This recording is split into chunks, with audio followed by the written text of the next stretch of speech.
we're going to give him an award this afternoon, and it's the Jacksonville Fire and Rescue Award of Merit with Civilian Life Saving Award. So Greg, if you want to come up, I'll be honored to be able to present this to you. Mayor, you want to join us?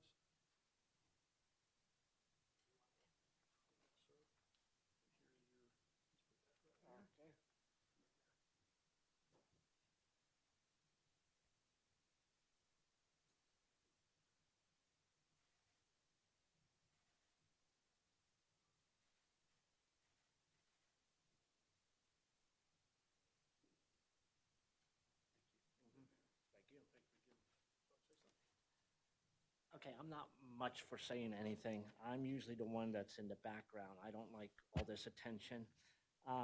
What I did for Henry and my other two friends, they're my friends. I would think any of you would do the same thing, but as I was told by other people, a lot of people nowadays would just go run and care about themselves or their property. That didn't matter. With Mr. Henry here, he was the last one I got out, and I had to get a brick to break his door a little so I could get him because he would not answer because he was way upstairs all the way to the back of the house.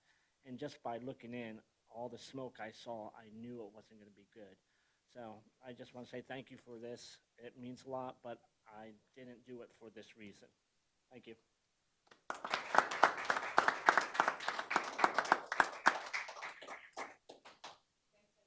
Thank you.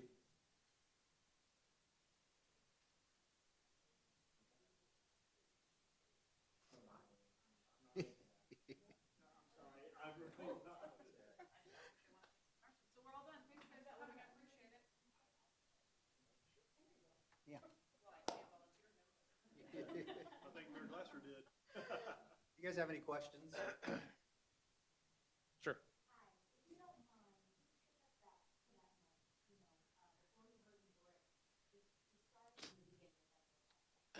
Well, to be honest with you, it's not about me. This is about Greg, and I don't recall a lot about it other than, it was a terrifying night. I'm just thankful that I heard what I heard and somehow got out. And if it weren't for Greg, I wouldn't be here standing to you today. That's a fact. So that's all I can really tell you. Oh, 100%, for sure. I mean, there's I can't express the gratitude I have for what he did for me. That's all I can say, really.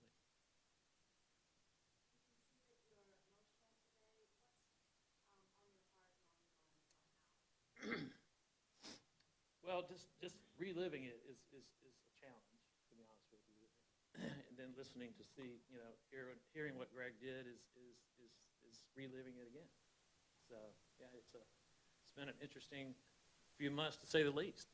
And to be thankful to be standing here is hard to explain.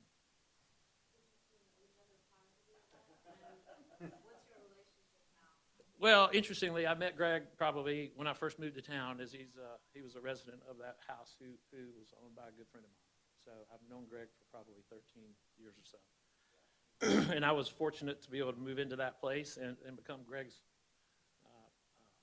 not roommate, but sort of housemate. And we became even closer friends at that point. So, sure, that's it.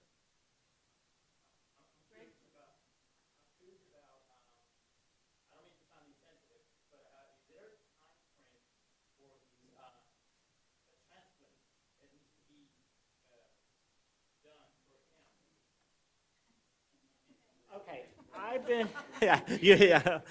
been on dialysis now 2.5 years. With O positive, which is the most common blood type there is, they said the wait here, which is a good wait, would be up to 5 years.